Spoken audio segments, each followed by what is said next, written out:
नमस्ते।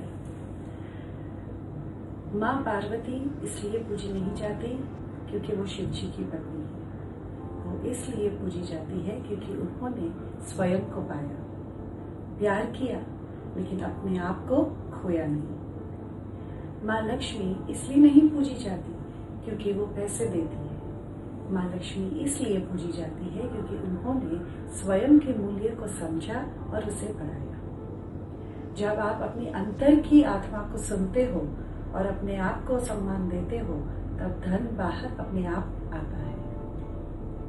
माँ सरस्वती माँ इसलिए नहीं पूजी जाती क्योंकि वो शब्द देती है। वो इसलिए पूजी जाती है क्योंकि उन्होंने नारी को अपने अंतर की आवाज को सुनना सिखाया।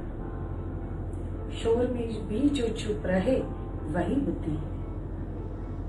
माँ काली इसलिए नहीं पूजी जाती क्योंकि वो गुस्सा करती है, बल्कि वो इसलिए पूजी जाती है क्योंकि वो हमें ये याद दिलाती है हमें कब रुकना है और कब कहना है बस।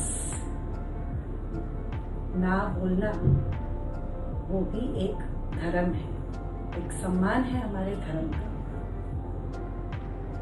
माँ वैष्णवी इसलिए नहीं पूजी जाती क्योंकि उनका रास्ता आसान था, बल्कि वो इसलिए पूजी जाती है क्योंकि उन्होंने कठिन रास्ते पे चलने का निर्णय लिया, वो भी अपने विश्वास के साथ।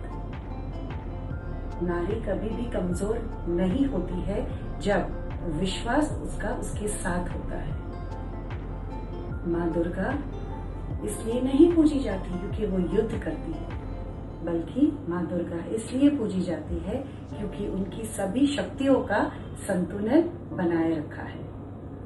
जब नारी अपने आप को पूरी तरह से स्वीकार कर लेती है, चाहे वो कठोर हो, कोमल हो, स्थिर हो या शांत हो, तब वो दुर्गा बन जाती है। जब उनके सभी इमोशन संतुलन में होते हैं। और सबसे ज्यादा नारी जब खुद से जुड़ जाती है तो वो केवल अपने आप को नहीं बल्कि अपने पूरे आसपास के वातावरण में ट्रांसफॉर्मेशन लेके आती है, पूरे समाज को बढ़ाती है। इस महिला दिवस में मैं आप सभी को महिला दिवस की बहुत बहुत शुभकामनाएं देती हूँ।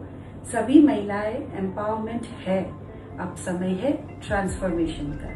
तो आइए हम सब मिलके मेडिटेशन करके स्टिलनेस में जाके अपने आप को पहचानते हैं, क्लैरिटी लाते हैं और खुद से जुड़ जाते हैं। हम ये एक संकल्प लेते हैं इस महिला दिवस में।